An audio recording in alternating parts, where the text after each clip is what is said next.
মায়ের বাচ্চা না খেয়ে আছে। আপনাদের ঘরে নাই? এই পুলিশ ভাইদেরকে বলি, এদের বাপ মা নাই, এদের আত্মীয় স্বজন নাই? এদেরকে কেউ বলে না যে তোমরা কি করছো? এদের সন্তানরা পেছনে নাই? গেলেই বেদনা বুঝবে। আমার 6টা সন্তান যে ওখানে অনশনে আছে, তাদেরটা কে বুঝবে?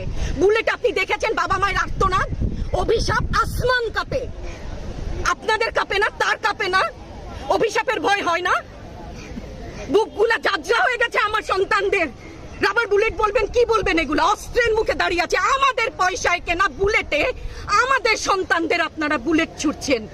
আর কত, আর কত?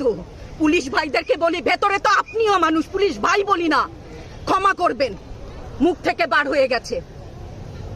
তাদের ঘরেও সন্তান আছে, তাদের খোলসের ভিতরেও মানুষ। যারা এখনো ঘরে আছেন তারাও জানেন আর কতদিন ভয় পাবেন।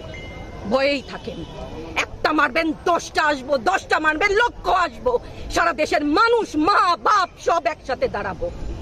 ওরা আমাদের কাছে পাঠিয়েছিল ওদের সন্তানকে মানুষ করার জন্য, আমাদের কাছে শিক্ষকদের কাছে পাঠিয়েছিল।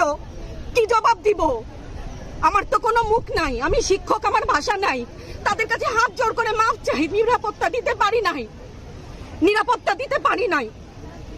মনে হয় রাস্তায় শহীদ হয়ে গেলে যদি এই লজ্জা আমার কিছুটা কাটে। ওদেরকে বলবার আমার কিছু নাই। ভয় পাবা না, তোমাদের শিক্ষক আমরা, লজ্জা পাই তোমাদের থেকে শিখেছি।